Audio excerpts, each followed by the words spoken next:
Number 133, another late night edition, a rapid fire edition. We're going to get into it quick. We're going to talk about week 3 or week 13, preview week 13, but first recap a super snore of a Monday night football game between the Bears and the Vikings. At the end of the day, the Bears get the win 12-10 as the foot of Mr. Santos was all the offense the Bears would need. But when the Bears needed to make a play, Justin Fields happened to find DJ Moore to kick the game-winning field goal.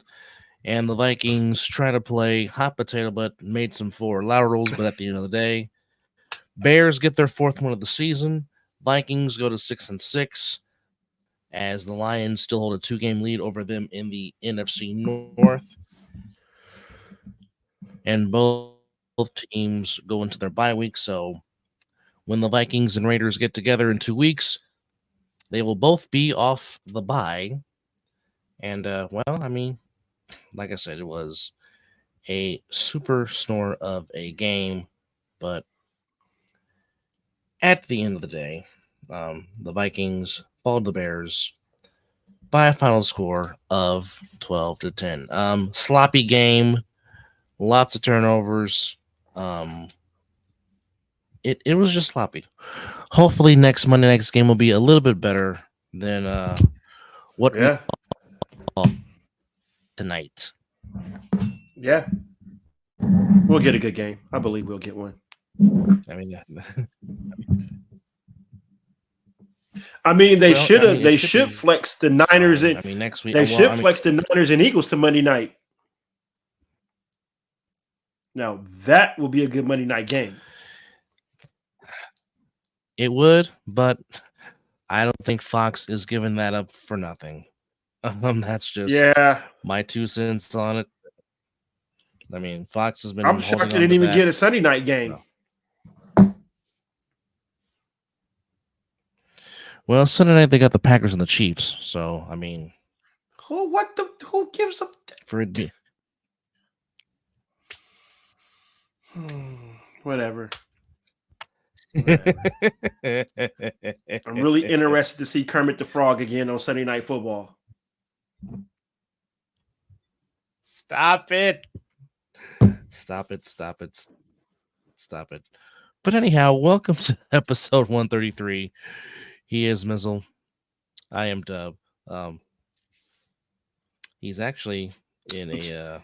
It's Mr. Poole right now. Very good. Mr. Poole. Mr. Wilson, Mr. Asshole himself.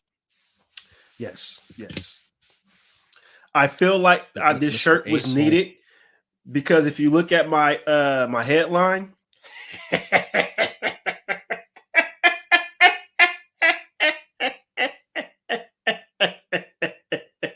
now he's laughing like the Joker.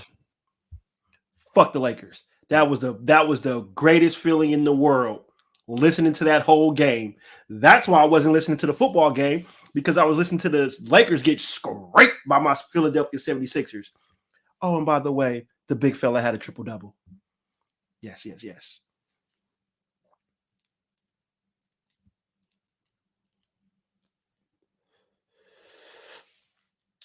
Well, he's not wrong. Nope. He is definitely not wrong. And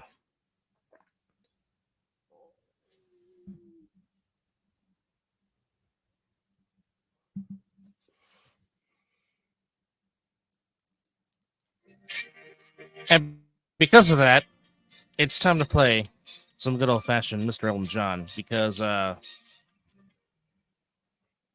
wasn't a basketball game. No. That was a scrimmage. That's what that was. That was a absolute scrimmage. Now, let me talk to the microphone real quick. Let me grab the mic. See now, certain Laker fans, they're gonna say, "Well, we only dressed 9 players. We were hurt, but you got the king and you got AD." I don't want to hear shit. Because if y'all would have won with those 9 players, y'all would be like, ha ha ha, yo, Sixers couldn't beat 9 motherfucking players. Well, guess what? We beat 9 motherfucking players for motherfucking points.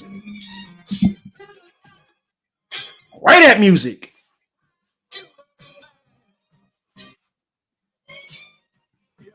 Yes. Yes, yes, yes. Yes.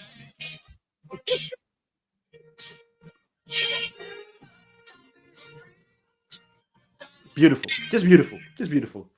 Just beautiful. It's always a good thing when the Lakers lose. It's always a good thing. Or any LA team, period.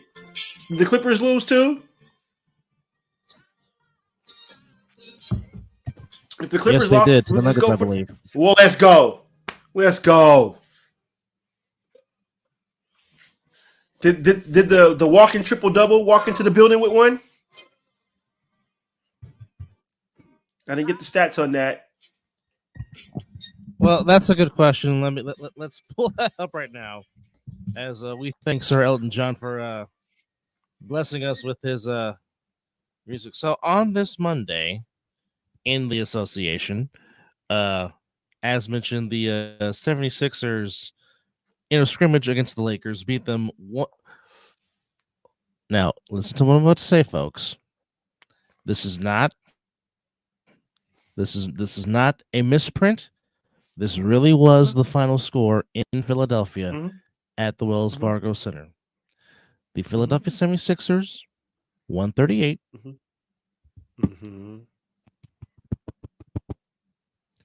The Lakers 94. And do the math. That is a 44-point ass kicking. The Philadelphia 76ers scored 138 points. The Los Angeles Lakers scored 94. Okay. Now, not to mention, Tyrese Maxey had his fifth. Tyrese Maxey had his fifth. He had his fifth 30-point game of the season. Yes. Philly shot a wonderful 47% from 3-point range. They hit 22 of them. Even Pat Beverly annoying ass hit threes from the floor.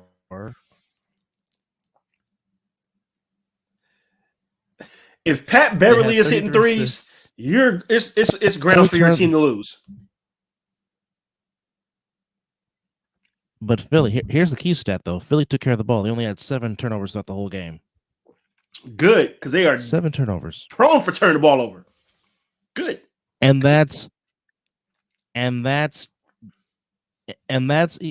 even getting killed in points in the paint, because the Lakers have 58 points in the paint to the Sixers 38. But when you shoot 50.5% from the floor and damn near 50% from 3, and then you only miss 4 free throws, that's a pretty good day. That's a pretty good day shooting the ball. Now, not to mention, definitely a good day. Embiid had 30, 11, and 11. Maxey had 31, 8, and 3. Mr. Morris, that would be Marcus Morris, had 16 off the bench. 4 for 4 behind the 3-point line? Patrick, he was 4 or 5. 6 of 8 shooting overall, 4 or 5 on the floor in his 20 minutes. Everybody on the Sixers scored with the exception of Robert Covington. And Robert Covington has a capability of getting very hot when he shoots the ball. And he just had an off night. He was the only one that didn't score for Philly. But Pat Beverly, man. Yeah. Pat Beverly. 12 points in 24 minutes.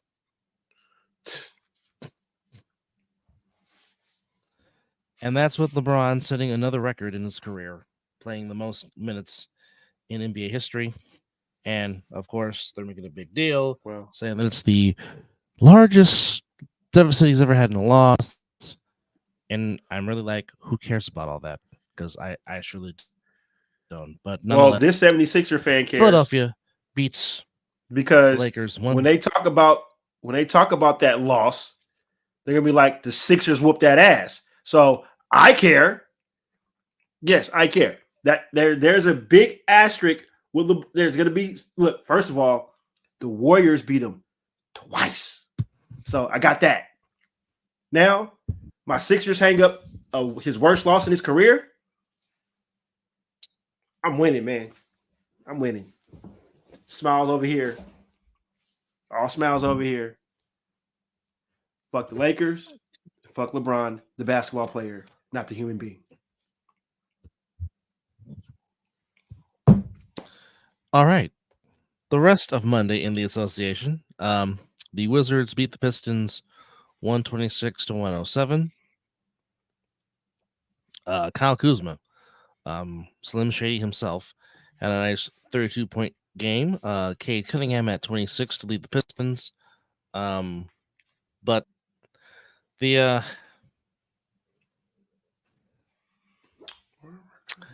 video you sent me of one Jordan Poole. I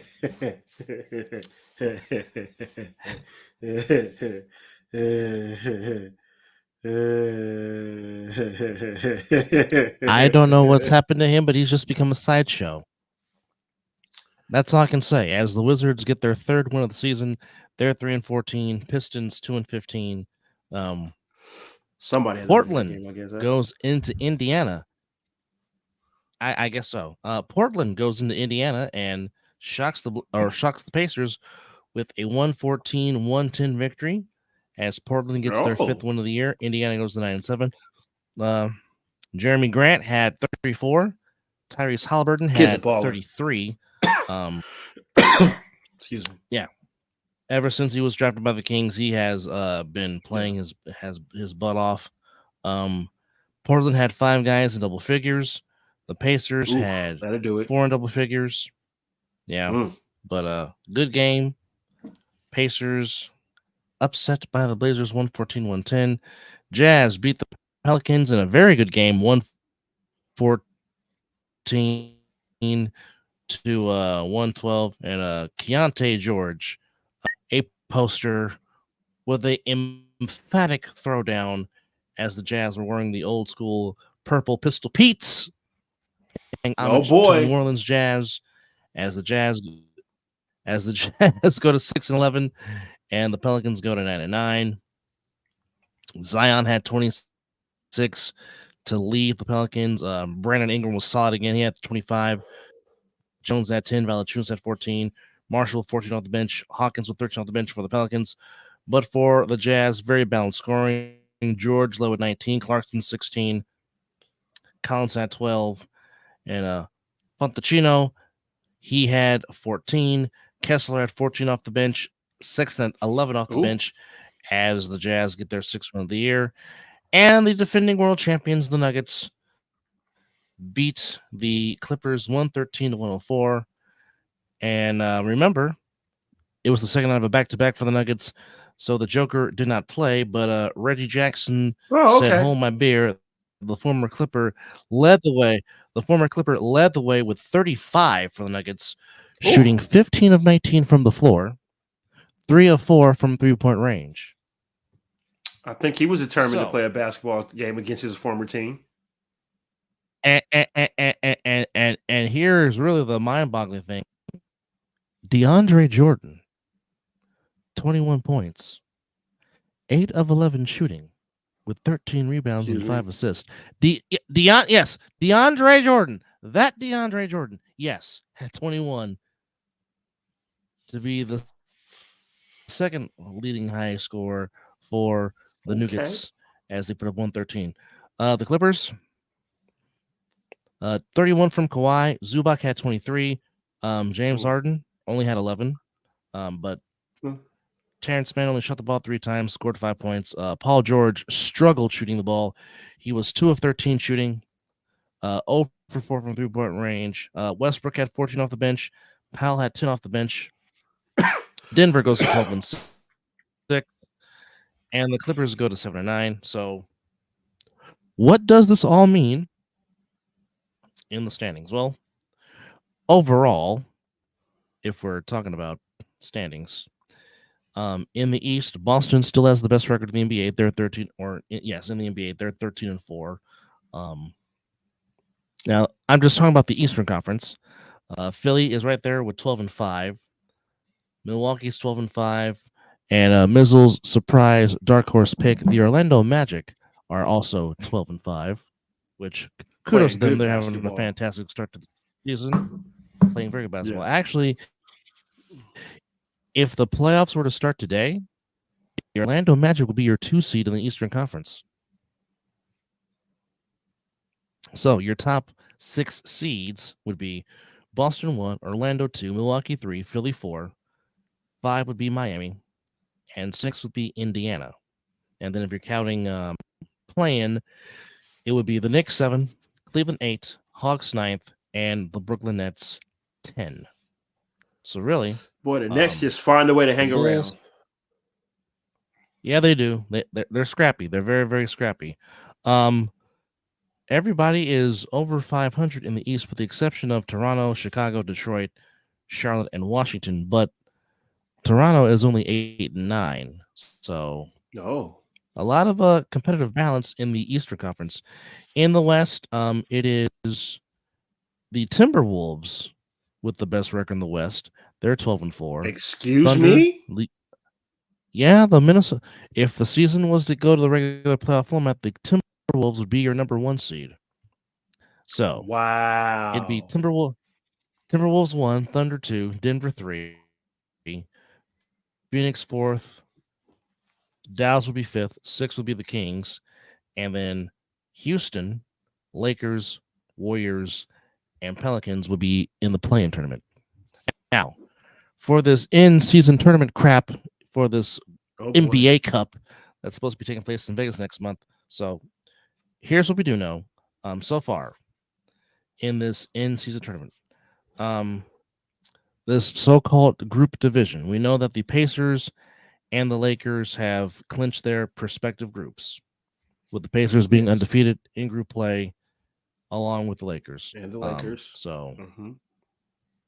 Okay, so Sacramento's 3-0, New Orleans is 3-1, Houston's 2-1, Warriors and Minnesota are 2-1, Phoenix is 3-1, and Orlando's 3-1, Boston's 2-1, Brooklyn's 2-1. In Group B, Milwaukee's 3-0, Knicks 2-1, Heat 2-1, Cleveland 2-1, Sixers 2-2, Atlanta 1-2. They all have not been eliminated yet, so I don't know when the next in-season tournament crap is. Probably tomorrow. Probably tomorrow. You are correct. You are correct. Or later on today, you are correct. So here is the group play. Bulls and Celtics, Raptors and Nets, Hawks and Cavaliers, the Bucks and the Heat. You can see that on TNT, but just remember, Jimmy Butler likes to see the Milwaukee Bucks.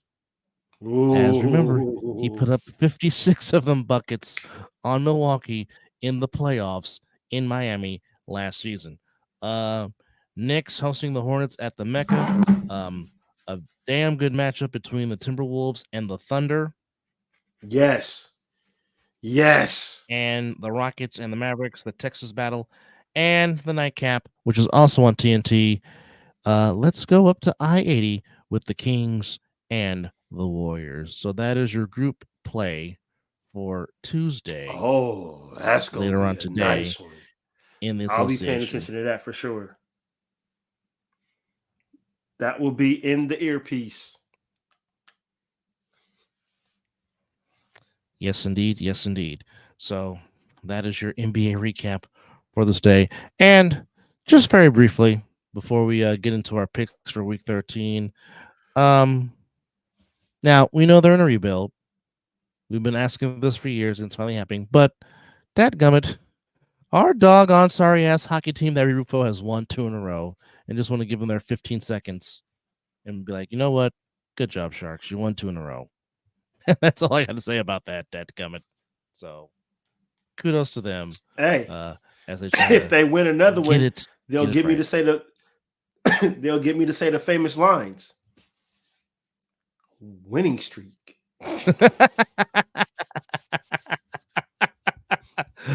Oh, good old Lou Brown. Yes, indeed. All right. So, as we are coming against it, if I can find the doggone pattern. And I guess, okay, I guess I have to make a new banner. So we're gonna create a new banner as I said create. Sheesh. Yeah, technology is not your friend, isn't it? Remember what I say. You must obey. Don't Oh don't don't yes. you understand this? Hey, can we get my favorite referee to ref another boxing match, man? I got to see the facial expressions, man. That I man is just the greatest. He's just great.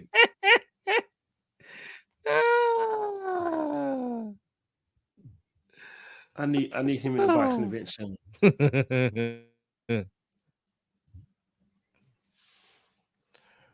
Well, one thing I forgot to mention early, early this morning in our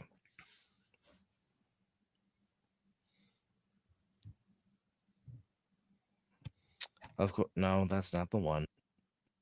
No, no, no. Yes, he's talking about Steve Willis. He needs Steve Willis to referee a big fight one more time. That's the Yes. referee he's I making hope he reference didn't to. retire. I hope he didn't No, retire. I think he's mainly a East Coast ref. Oh yeah, yeah. But that man, you talk about passion I think in the ring. That man gives a lot of passion with facial expressions, and it's amazing. yeah, yeah. He is part of the New York State Athletic Commission. Um, Okay. he's also with other six commissions. Hold on, if I can get this in here. Oh, he went to Central So Florida. technically, Okay. oh, so we won't see him on the West Coast, nothing like that. He's mainly based Yeah. out of the East. Okay. Damn it, he Yeah. deserves a title fight. But I mean, he's with the New York State Athletic Commission. He is That's six good. with the He's six with the IBF and the WBO. So anything that Oh, involves the WBO and the IBF, you will see Steve Willis. So there you go. Um, I need more of those. I wonder I what's need I his need next those on boxing TV. assignment. Oh, you can look that up. Yeah, I think yeah. Oh shit. Technology's a motherfucker when it works. Yeah. Yeah, the last bout he worked was back on I want to say November the 9th. Like just a couple weeks ago. If I'm Damn it. looking at this correctly, And I didn't either see it. or in September, but I So don't it even was know if it was recent, pretty televised, to much. be honest. Oh, I know. I'm being, Yes. Mr. Wilson right now. Yes, it was no it was November the 9th on at Madison Square Garden. He refereed the Oh, WBC Super USA Silver Super Welterweight fight between Callum Walsh and Ismail Villarreal, I'm gonna have to look that up on which YouTube. was a See if 10 this I round can pick this fight. up.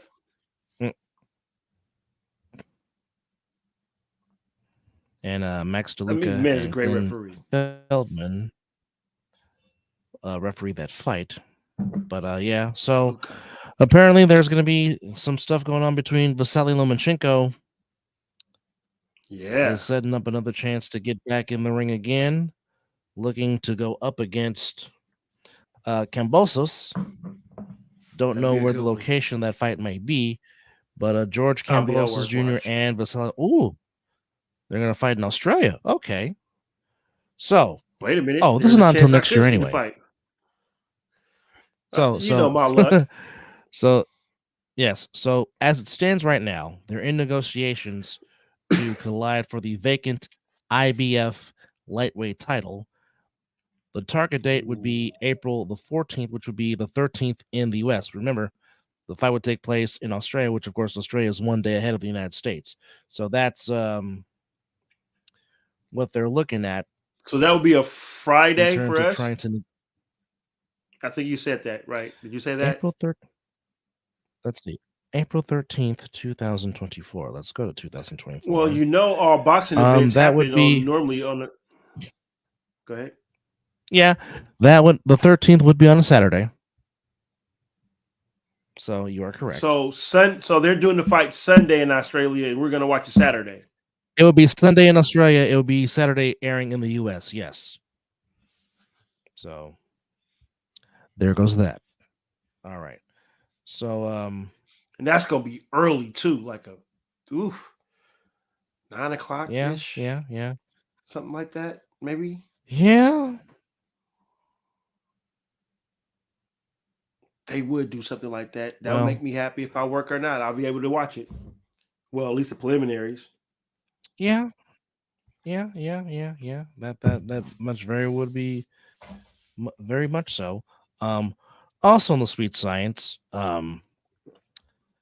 Teofimo Lopez turned down an offer to fight Ryan Garcia because he felt like the purse was not up to par.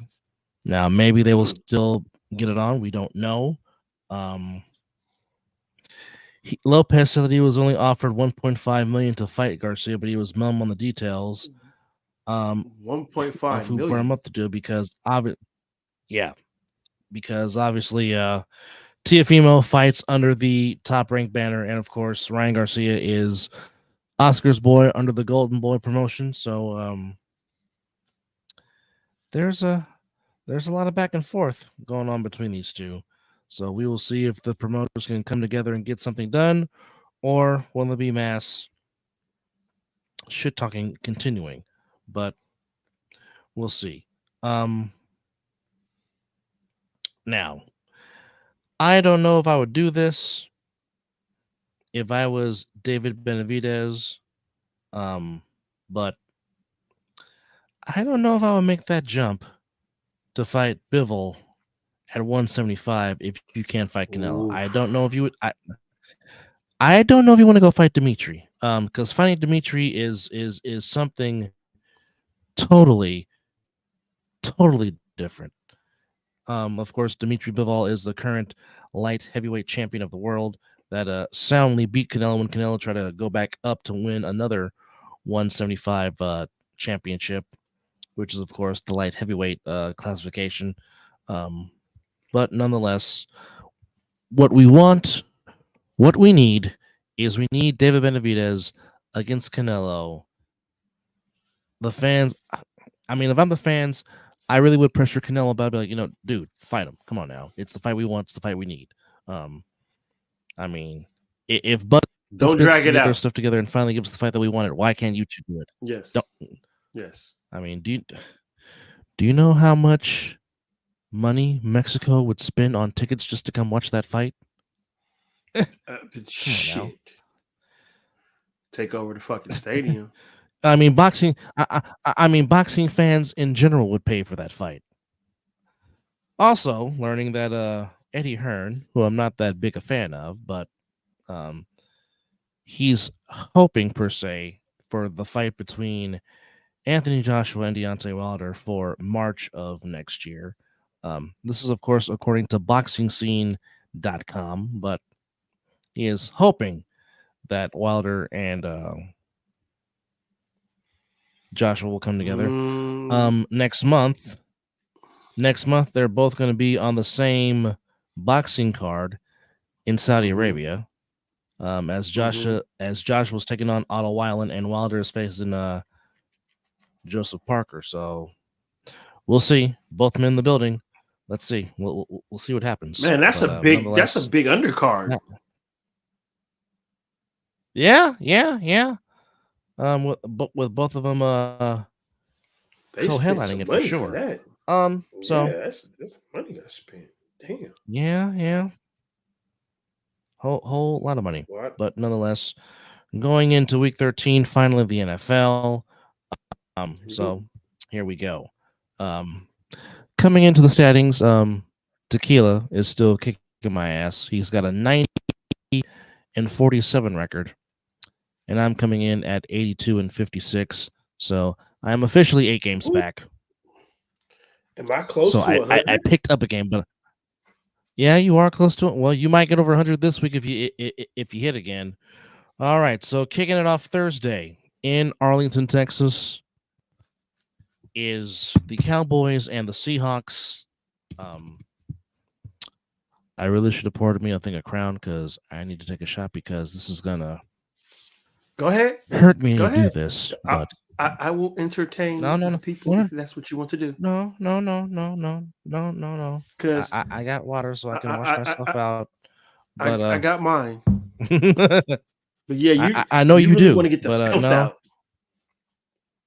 Yeah, I do. But I'll tell you who I'm not picking. It's not the team that plays in Seattle, Washington. I just think Micah Parsons is going to feast on that Seahawks offensive line, and I think it's going to be a long night for Geno. And I just think the Cowboys just have too much on offense for Seattle. I don't know if Kenneth Walker III is going to be playing. I mean, if he does, I'll give him a boost. But I'm going to say it won't make a big of a here's difference. one thing I wouldn't do.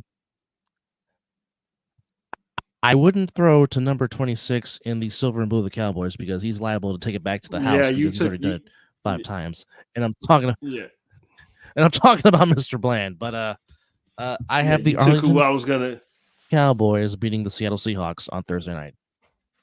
Yeah, you took who I was going to talk about when my opening thing was Bland. I just think. Well, actually, I mean,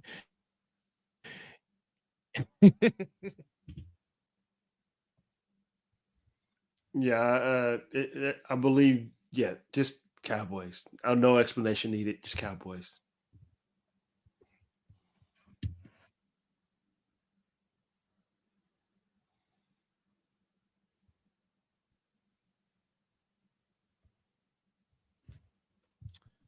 Another game that we have to pick, even though I really don't want to, but nonetheless, here it is. The Chargers going into Foxborough to take on the Patriots. Damn it! And at this point, it doesn't. Damn it!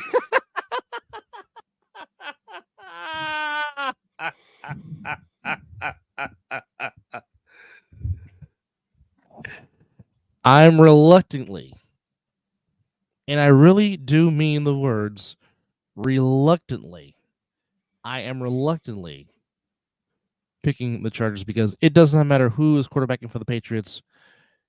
They both suck. And the Patriots can't do crap on offense. So reluctantly, I'm taking the Bolts because, as you say, and as you said on Sunday, the Chargers always find a way to charger, but dadgummit, there's nothing that gives me hope for me to pick the Patriots because I don't trust Zappy, I don't trust Mac Jones, and like I said, nothing gives me greater joy than seeing the hoodie and the Patriots suffer.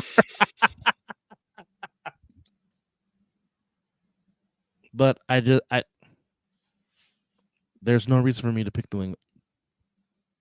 There's no reason for me to pick the New England Patriots. There's no reason. So reluctantly, I'm picking the Chargers. And I really do mean reluctantly. This is the Chargers get right game. So Inglewood, this is simply their get right game because, like you said, the Patriots just don't got it. Mac Jones, Zappy, whoever, I don't even know if the defense is who's going to stop Keenan Allen. So, yeah. Well, J.C. Jackson can try because he's been with San Diego. I mean, look, I was about to say San Diego. Inglewood. They need to be in San Diego.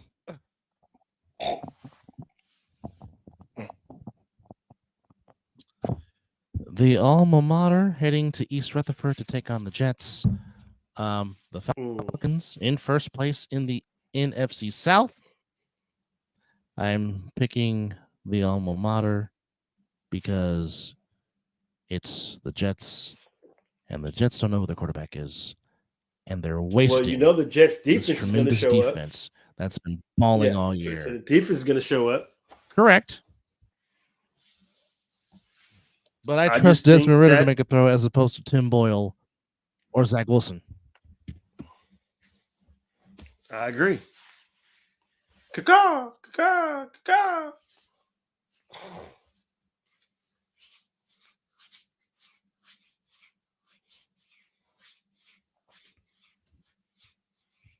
Riding with the birds. There's no use in talking about this game. There's no use in talking about this game. Cardinals at Steelers. Give me Mike Tomlin.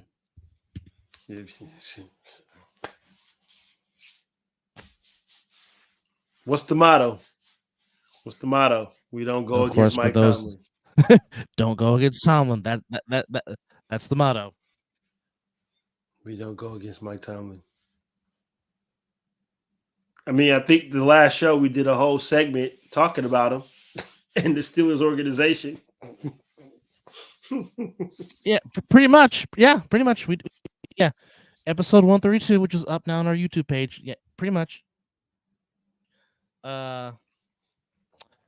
Black Monday started early in Charlotte, North Carolina, as Deuce Staley, Josh McCown, and Frank Wright not even given a chance to finish staff. the rest of the season. It still won't help them. This is the get right game for the Buccaneers at home against the Panthers. I'm going to fire the cannons. I'm going with the Buccaneers. Yeah. Baker Mayfield is going to have a good day.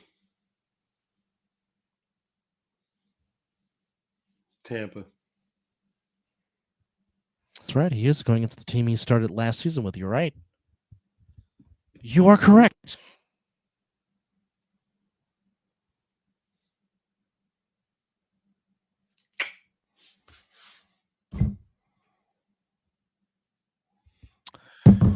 All right. Matchup in the AFC South. Colts in Nashville against the Titans.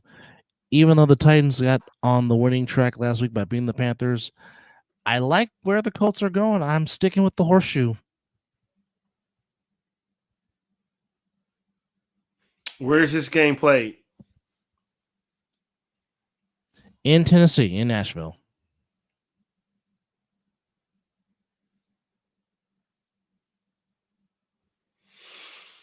Give me the Titans. Oh. I think Will Levis will find DeAndre Hopkins. Dome against Dome. Lions at the Saints.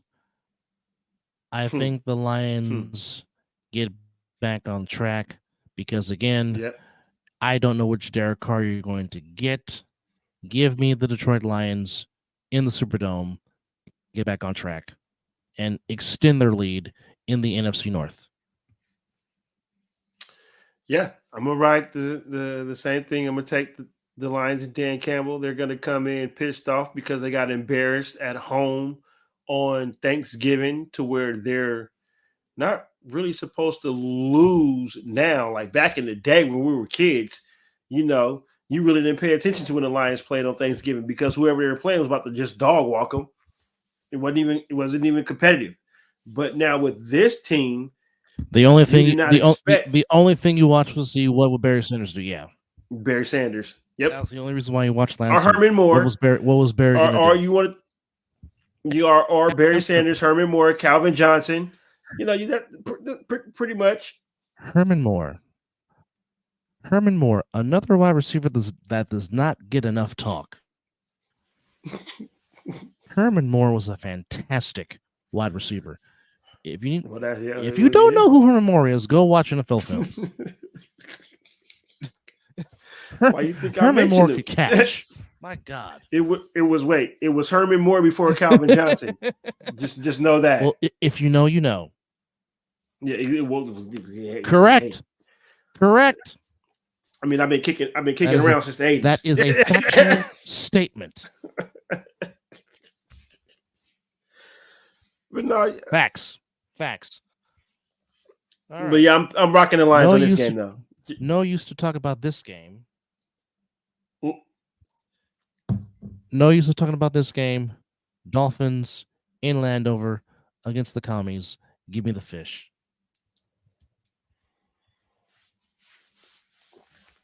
Fish might put 40. Fish might put up a 40 burger.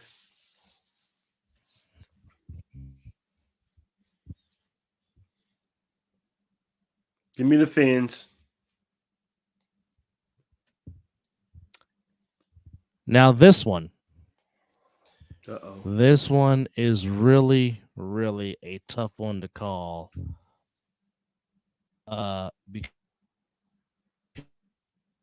Because they're both playing well. The surging, but even with that,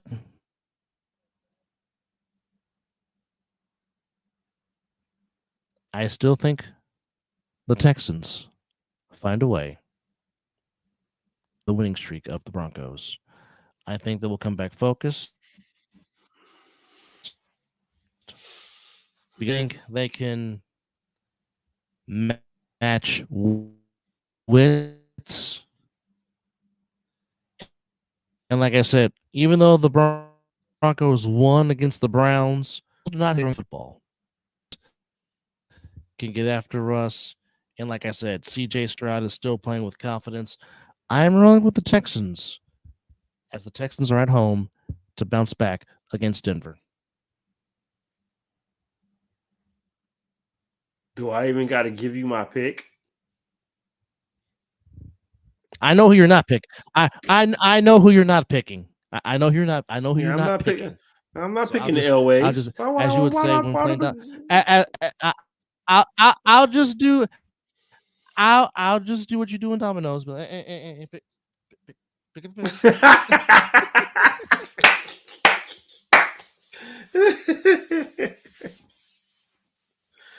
I can't wait till you down here so we can all get together and play a game. You say who you're not.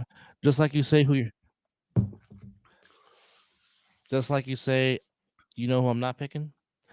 I know who I'm not picking on this game, and I'm damn sure not picking the Inglewood Rams at home. Joe Flacco, get ready just in case on standby. But I'm rolling with the dog pound against the Rams because, I am not picking the Rams for a third straight week. That's just what I'm not doing. Picking them 2 weeks in a row. Is Myles Garrett playing it? I'm not doing it for a third week. Myles Garrett playing in this game? Let's go, dog pound. He has not been ruled out. They're still waiting on MRI results. Didn't he say he heard like a pop? As I go back to he said he heard like a pop. They don't know the severity of the injury. That's still to be determined. That changes things. Officially, that would change up. According to the injury report, officially, he's questionable. Denzel Ward is questionable. Marquise Goodwin is questionable. Amari Cooper is questionable. And Dorian Thompson-Robinson is questionable. But like I said, Joe Flacco, you might want to get ready. That's all I can say. Get ready, Joe Flacco. But still, I'm not picking the Rams again. Just no. Man, I might give you a chance to pick up 2 games. And then hold on. I might give you a chance to pick up 2 games here. Are you really picking the Rams? Oh boy. Yeah.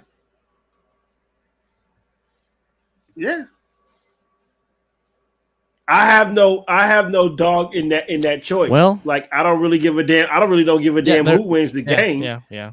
But I'm just saying, I just think the Rams might have a better opportunity to win, especially if Myles Garrett is really going to come into the game with one arm. And then you just name some other people that might be questionable. That questionable turns into you might be out, even though I know questionable means that you still could play. But sometimes that means when you step on that field and you practice, it ain't just right. And you still got to try to stop Aaron Donald. So I'll leave it at that. Yeah. Hey, you're not wrong. And the game just of the Santa weekend Clara in fan the in NFL. Of course. Just like you not picking the Broncos is the Raider fan in you against the Texans. Oh, trust me, I get it. Trust me, because again, I mean, I in my heart of hearts, I hope the damn Cowboys and Seahawks game end in a tie. But I need the Cowboys to win the game more because that just means the league gets bigger and a chance to clinch the division for my team. Speaking of which, the game of the weekend in Week 13, and Fox was not going to do anything to get rid of this game on their network. Rematch of the NFC Championship game, but this time there is no injuries. The Eagles and Niners. Eagles coming in 10-1. Niners coming in 8-3. They're giving the Niners 2.5 in Philly. The Eagles find a way to win ugly games. The Niners clicking on all cylinders right now. Jalen Hurts still nursing the bad knee. I mean, obviously, you know I'm picking, but at the same time, this is what scares me about this game coming up Sunday is the vulnerability of the Niners in the secondary. Of course, that's the Raider. That's the Raider, and you picking that. So we already understand why he said that. You already know where I was going. Why do I not see the? Oh, you already. You already know where I was about to go with my statement. That's why I'm over here hitting the giggles. But go ahead, finish your statement.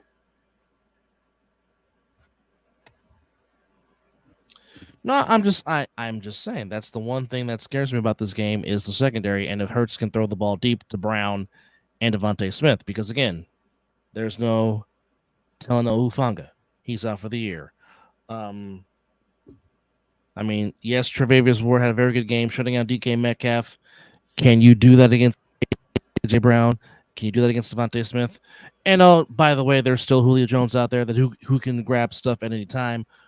Even though the Niners just signed Eric Harris to their practice squad in the secondary, but here's the thing: if the Niners are getting pressure with their front seven, mainly their 4 or 5 that they rush, obviously I like their chances. I know Hassan Reddick has been talking ish, which might give the Niners some build material. But I'm going to say this.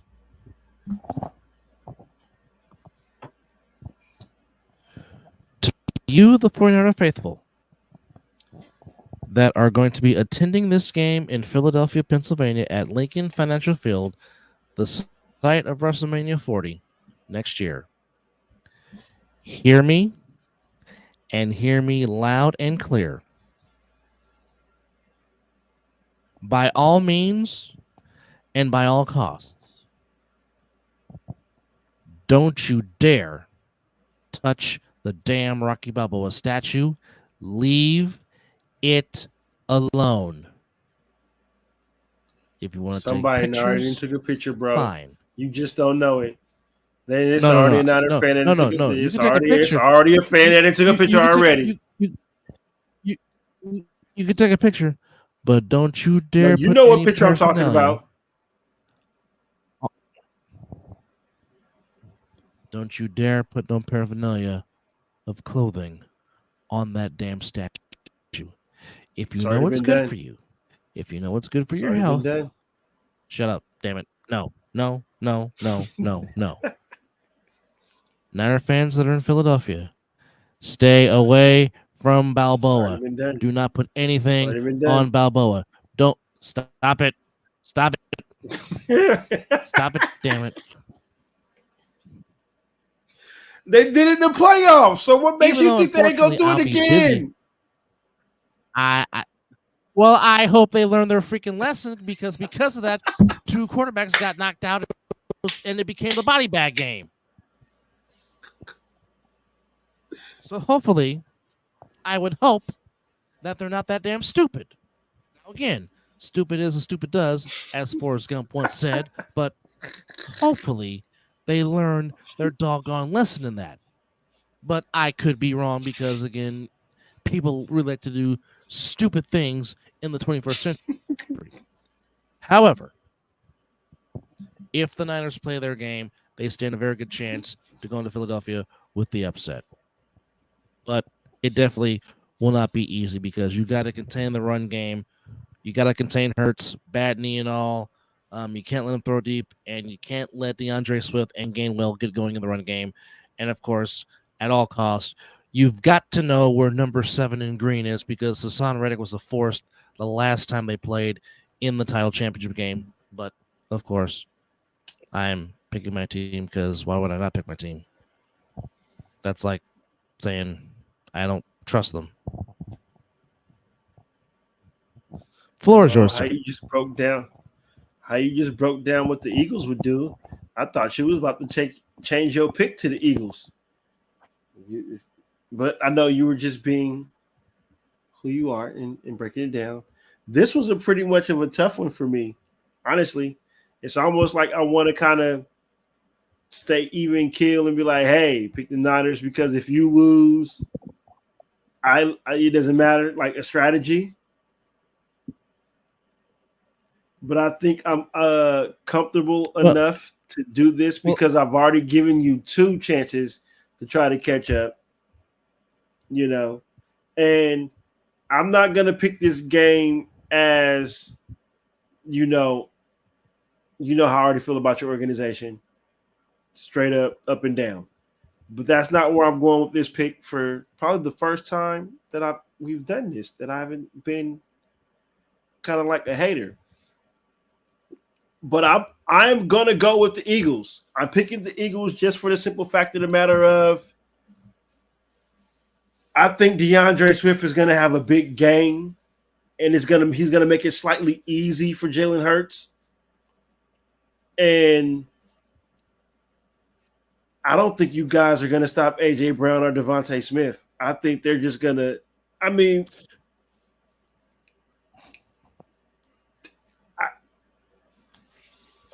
I know you're gonna be like, like well, I you're said, picking that because the you're a Raider. secondary for I'm me. not going. I'm not going for a Raider. I'm going what I see on the field. No.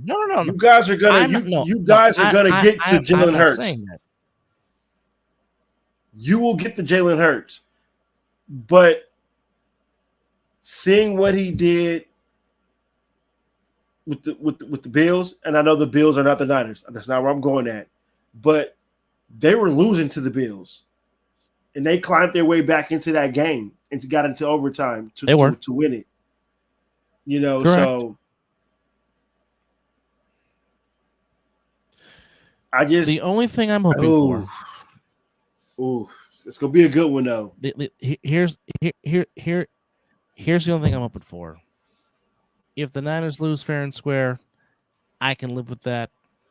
I can tip my cap with that. I'm hoping the Zebras are not a factor in this game. That's the one thing. Well, they're starting to be in a lot of games. I've said all year long, and now you didn't mention I know. it. They've been in games all year long. I know, but I mean, it's the one thing that I hope. Again, before the season started, I've said all year long that I think the NFC is still going to come down to us and the Eagles. I've been saying that all year long. I agree. So I'm seeing a rematch as well of this happening. I've been feeling this all season long. With that said, these two teams have run right now. It would be the 1 seed against the 3 seed because I think the Niners are still the 3 seed and the Lions are still the 2 seed. With that said, both these teams are very good. Both these teams have very good defenses. Both these teams have a lot of firepower on offense. Let these teams decide the game, please. Yes. This is a big game for Fox. And it's going to be nationally on Fox. Let the players decide the game. That's all I'm asking. That's all I'm asking. Anyhow, moving on to Sunday night.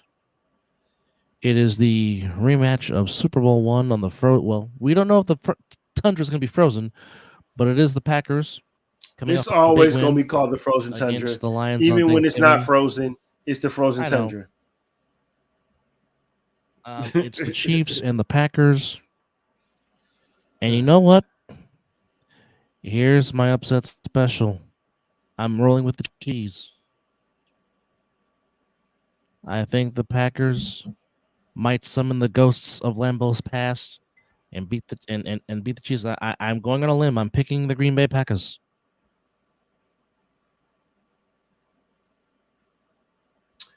I was going to pick the Packers regardless of who you picked. That's the Raider in me right there. If you were that to pick, if you were to pick the Chiefs, I'd have to check your temperature. Well, unless they're playing the Panthers. If they were playing the Panthers, I would be an idiot not to pick the damn Chiefs. Okay, if they're playing a mediocre team, then yes, obviously. But I mean, my gut just tells me the Packers might pull off an upset. I just do. Now, if a certain quarterback did not get hurt, this would have been a fantastic Monday night matchup. But seeing as how Joe Burrow is out for the season, it's the Bengals traveling to Jacksonville to take on the Jaguars. No Joe Burrow. It's all Duval for me. Well, the quarterback that's playing for the Bengals, he is a Folsom High graduate. Jake Browning. Yes, indeed.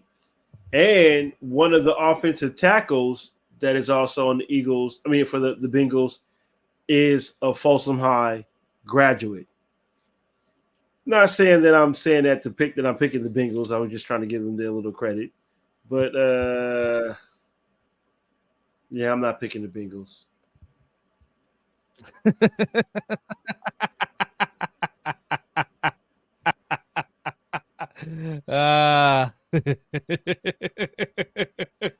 It runs deep in the veins. Oh, that's funny. It runs deep in the veins. It runs deep in the veins. Hey, shout out to my little cousin, man. Loyal supporter. Every time we jump on, he's always here, commenting, listening to us. We love it. We love it, cousin. Yeah, definitely. This is what the show is all about. Communicating with our fans. So the deciding factor for Week 13 might be Titans and Colts, Browns and Rams, and the Eagles and Niners. We will see what happens if this 8-point lead becomes a 5-game deficit or 11-game deficit. Now I'll tell you what. I'll tell you what on this though. If you hit on all those games, the strategy is about to get real. I'm being kind of like loosey-goosey because I'm a little comfortable, but I believe that a couple of those that I pick is gonna hit. But now, if you hit on all of them, yeah, it's Vegas style. It's cutthroat. Well, that's why they play the game. That really is why they play the game. But I mean, exactly. It's nitty-gritty. It's nitty-gritty time. I mean, hey, it is what it is. I'm just gonna watch the red zone all day. No Raider football.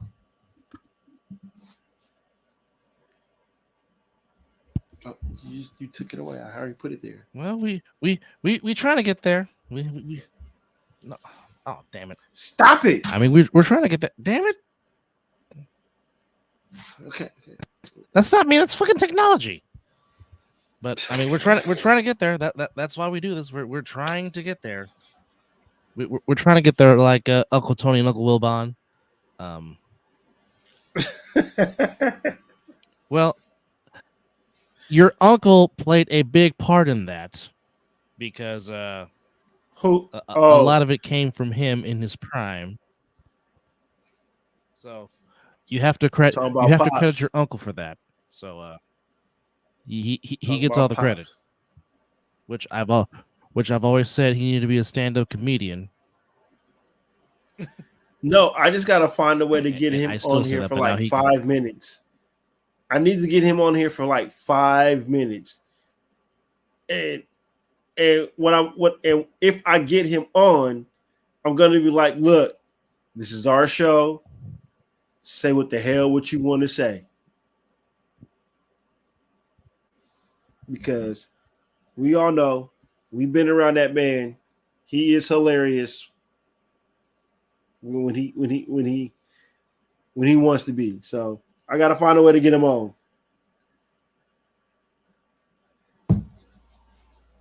Well, now before we go, this is from Fox Sports, and here are some projections for the 41 college bowls that is the gift that keeps on giving. I love college bowl season, but here is what Fox is projecting now. Here's the New Year's 6th that they're projecting.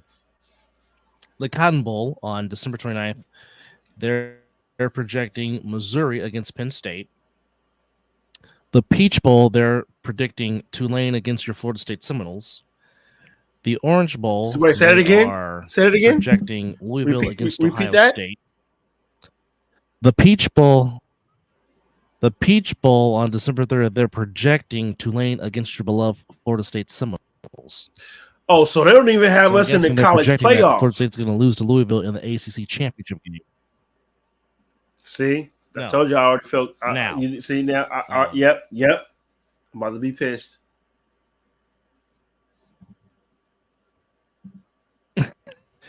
The Orange Bowl, they're projecting on December 30th. They're projecting Louisville against Ohio State. Fiesta Bowl, they're projecting Washington against Alabama. The Rose Bowl semifinal, the final traditional Big Ten versus Pac-12 matchup, but they have Michigan and Oregon in the Rose Bowl on New Year's Day. The Sugar Bowl, they have Bulldogs against the Texas Longhorns. Oregon? Are you kidding me? Now again, this is their projections, and this is not even considering, and this is not even with the championship games that have played yet. This is just their projections. Again, this is from Fox Sports, not my mouth. I'm just talking about what they're talking about. No, I'm not saying anything other to bowl you. Games they have projected. So, the Myrtle Beach Bowl, December 16th, they're projecting Coastal Carolina against Eastern Michigan. The New Orleans Bowl, also this December 16th, they're having Jacksonville State against Troy. The Cure Bowl, Cure Bowl, on December the 16th is James Madison against Liberty.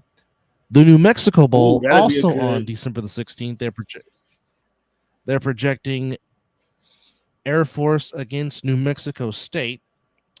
December 16th, the Los Angeles Bowl, they're projecting the UCLA Bruins against the UNLV Rebels, which, by the way, good luck to UNLV on Saturday as they play for the Mountain West Conference Championship at home against Boise State. Good luck to them. The Independence Bowl, December 16th, they are projecting Oregon State. They are projecting Oregon State against Iowa State. The famous Toastery Bowl, whatever the hell that is. Toastery Bowl, what the hell? Some of these names. They're projecting Western Kentucky against Bowling Green. The Frisco Bowl on December 19th they're projecting Rice against Texas State. The Boca Raton Bowl in Boca Raton, Florida, on December 21st, Utah State against Georgia State, they're projecting. The Gasparilla Bowl on December 22nd, South Alabama against South Florida. The Camila Bowl, December 23rd, Appalachian State against Ohio. What the fuck is Birmingham a Bowl, also on the 23rd.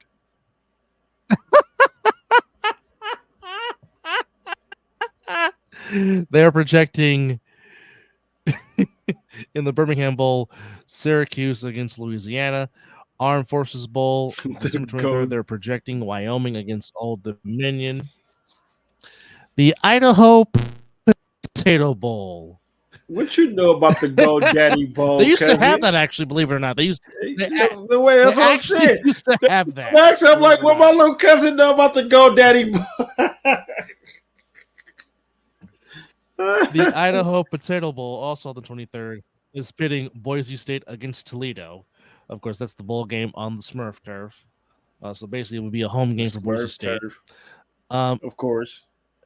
the 68 Ventures Bowl is projecting Arkansas State against Northern Illinois.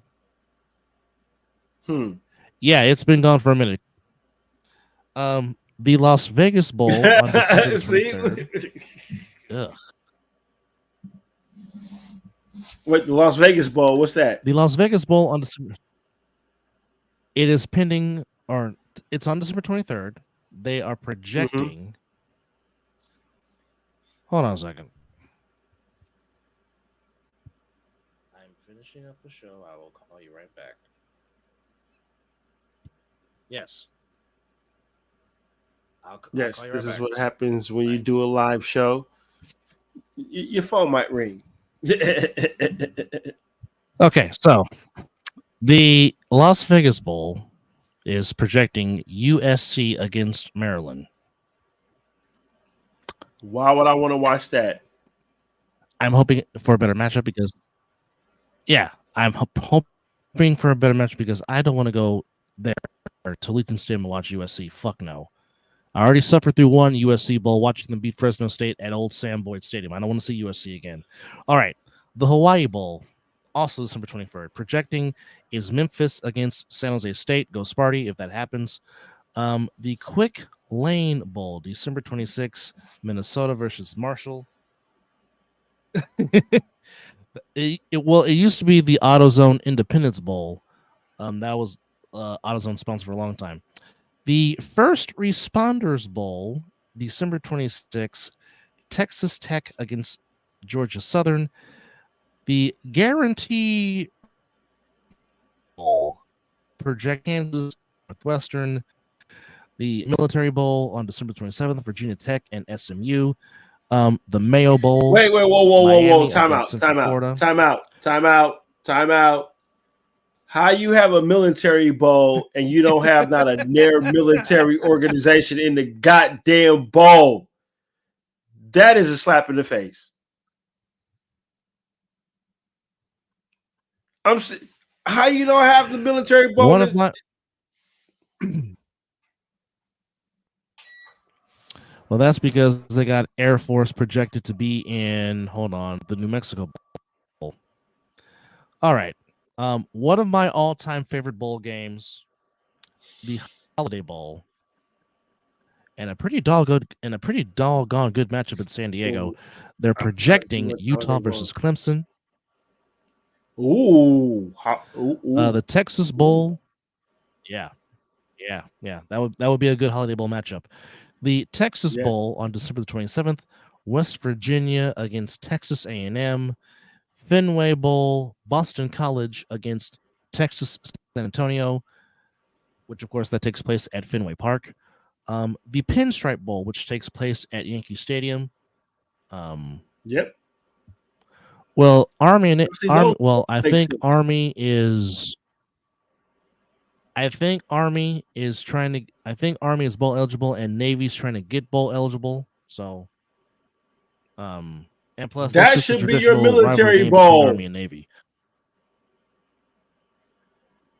That's perfect. So the Pinstripe Bowl, scheduled for December 28th. Rutgers versus Duke at Yankee Stadium. Really? Ooh. Okay. Folks. Uh-oh. The Pop Tarts Bowl. Pop-Tarts. Yes, okay. I said Pop Tarts. Pop-Tarts. Oklahoma State versus North Carolina State. That's projection. The Alamo Bowl, another good bowl game. It is projecting Oklahoma versus Arizona. That should be a damn good matchup. The Gator Bowl. projecting North Yep. Carolina versus Tennessee. The Sun Bowl projecting the California Now we're Golden talking. Bears against the Georgia Tech Yellow Jackets. Go Bears if that happens. Go Bears. The Liberty Bowl, Kansas State versus Kentucky. Yeah, another good one. The Music City Bowl. Nice. Yes, the Music City Bowl, pitting Wisconsin against Auburn. Now you're naming the good ones. The Arizona Bowl pitting or projecting Fresno State versus Miami of Ohio. The Rilla Quest Bowl, whatever the hell that is, but they are projecting LSU versus Notre Dame. And the Florida Citrus Bowl on January the 1st, they are projecting Iowa against Ole Miss. Now, again, this is according to Fox Sports and their bowl projections. You know what? Now I want to see if ESPN has one because I want to see if their matchups are the same or is it different. Well, I'll say this. A lot of people don't trust anything that Fox puts out, so I'm not going to go ahead and believe that. But there were some changes in college football. Texas A&M did not wait to pick their head coach, and neither did what was the other college? Hold on, that because I just posted them earlier today. You did. Let's go back. So, Mike Elko, the former head coach of the Duke Blue Devils, he has accepted the Texas A&M head coaching job as he was Jimbo Fisher. He was one of Jimbo Fisher's coordinators at A&M. Makes sense now. So makes sense. He will. Yes, he was on Jimbo Fisher's staff. Was a key recruiter for Jimbo Fisher. He was his defensive coordinator, if I'm not mistaken, which that's what it appears to be. So Mike Elko goes back to A&M to take the job after going 16-9 in 2 seasons with Duke. Did a fantastic job with that program. And there was another coaching hire. I'm trying to find it.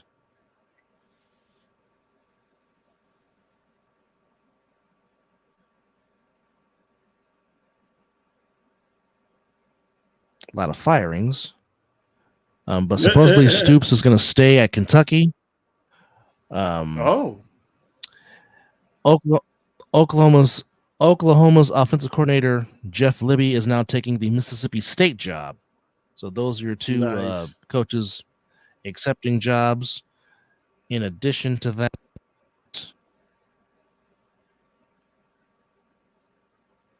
a lot of firings.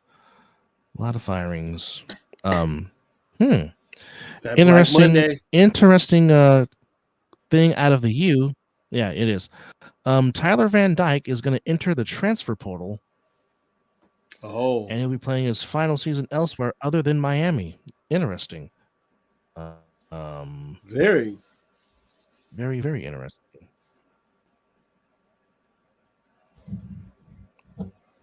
But that is it. So with that said,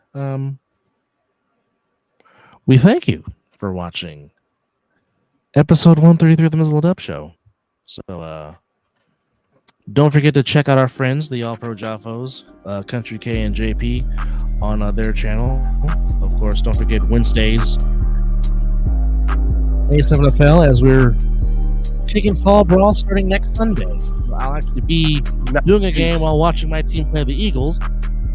But you can catch us locally on Fox 5.2 or A7FL.tv on YouTube. And also, don't forget Talking Ish with Dub and Chris on Saturdays, 5 p.m. to 6 p.m. And of course, don't forget about us, the Mizzle Dub Show, as we're about to sign off for now. But check our YouTube page. Special shout out to our 65 subscribers. And you never know, we might sneak in another show this week. You never know. But nonetheless, and big shout out to my little cousin, man. And we thank Love you, EJ Wizzle. Yes. Thank you for always chiming in, man, and leaving comments. And this is what we do the show about, to interact with our fans. Yes, so indeed. appreciate that. Definitely.